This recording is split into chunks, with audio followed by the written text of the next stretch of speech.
Assalamualaikum warahmatullahi wabarakatuh. Berjumpa lagi dengan kami di channel Sajadah Kiai. Kali ini kami akan membahas 4 kisah karomah Syekh Khalil Bangkalan. Nomor 2 membuatnya disegani.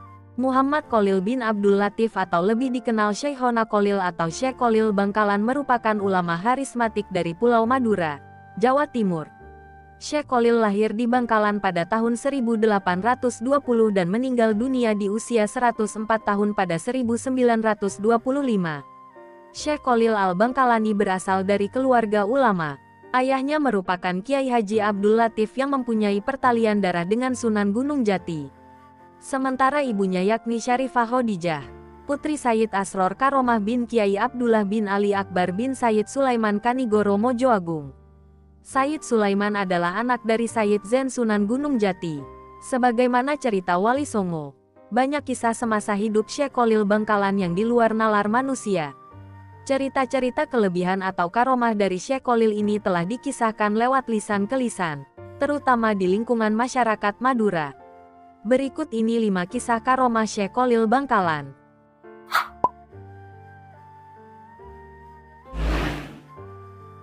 1. Tertawa keras saat sholat. Kisahnya pertama yakni tertawa keras ketika sholat. Dikisahkan pada suatu hari, Syekh Khalil muda sholat berjamaah yang dipimpin oleh Kiai di sebuah pesantren tempatnya mencari ilmu. Saat itu Syekh Khalil muda tertawa cukup keras sehingga teman-temannya takut kalau Kiai akan marah. Dugaan itu tidak keliru. Selesai sholat, sang Kiai menegur Syekh Khalil muda dengan sikapnya yang tertawa keras sewaktu sholat. Sebab hal tersebut tentu saja dilarang dalam ajaran agama Islam. Namun, Syekh Khalil muda masih terus tertawa meskipun Kiai sangat marah. Akhirnya, Syekh Khalil menjawab bahwa ketika sholat berjamaah berlangsung, dia melihat sebuah berkat atau sejenis wadah nasi waktu kenduri di atas kepala sang Kiai.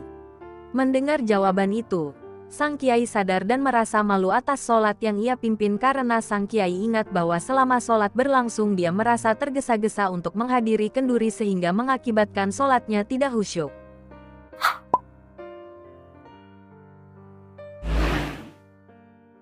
2. Debat kepiting dan rajungan. Pada suatu hari, para ulama Makkah berkumpul di Masjidil Haram untuk berdiskusi membahas masalah dan hukum Islam yang sedang terjadi.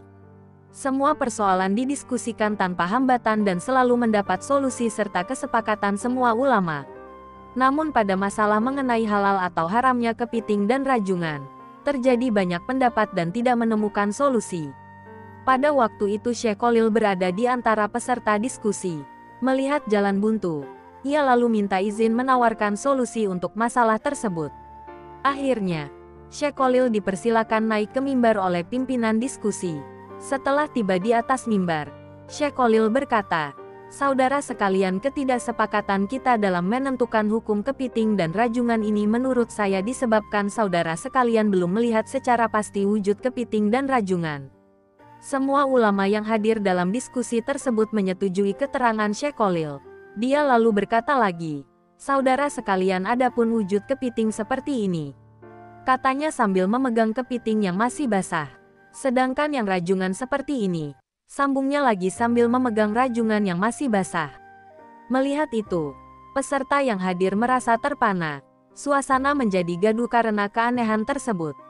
Mereka heran dan bingung dari mana Syekh Khalil mendapatkan kepiting dan rajungan dengan sekejap mata. Alhasil setelah kejadian tersebut, Syekh Khalil menjadi ulama yang disegani di antara ulama Masjidil Haram.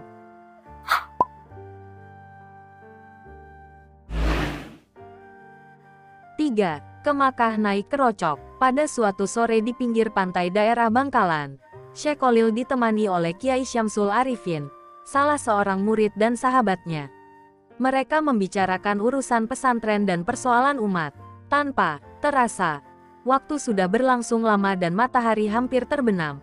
Tiba-tiba Kiai Syamsul berkata, "Kita belum sholat asyar, Kiai." Syekh Khalil pun langsung beristighfar menyadari kehilafannya.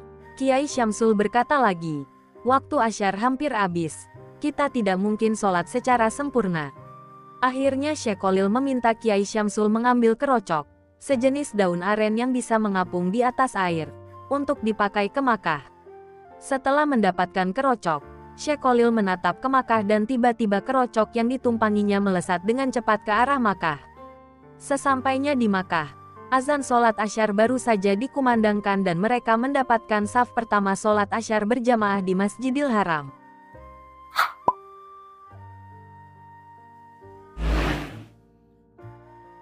Empat, membelah diri. Kisah karomah lain dari Syekh Khalil adalah kemampuannya membelah diri. Artinya, Syekh Khalil dikenal dengan kemampuannya bisa berada di beberapa tempat dalam waktu bersamaan.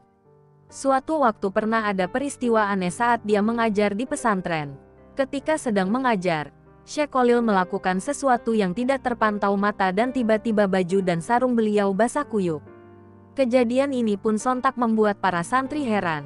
Keheranan dan teka-teki itu akhirnya baru terjawab setengah bulan kemudian ketika ada seorang nelayan mengunjungi Syekh Khalil. Nelayan itu mengucapkan terima kasih karena saat perahunya pecah di tengah laut, Syekh Khalil langsung datang dan menolongnya. Wallahu a'lam bishawab. Terima kasih telah menonton video kami.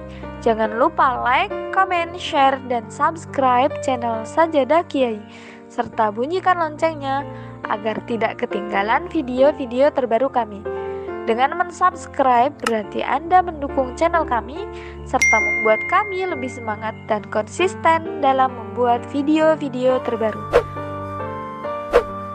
Wassalamualaikum warahmatullahi wabarakatuh.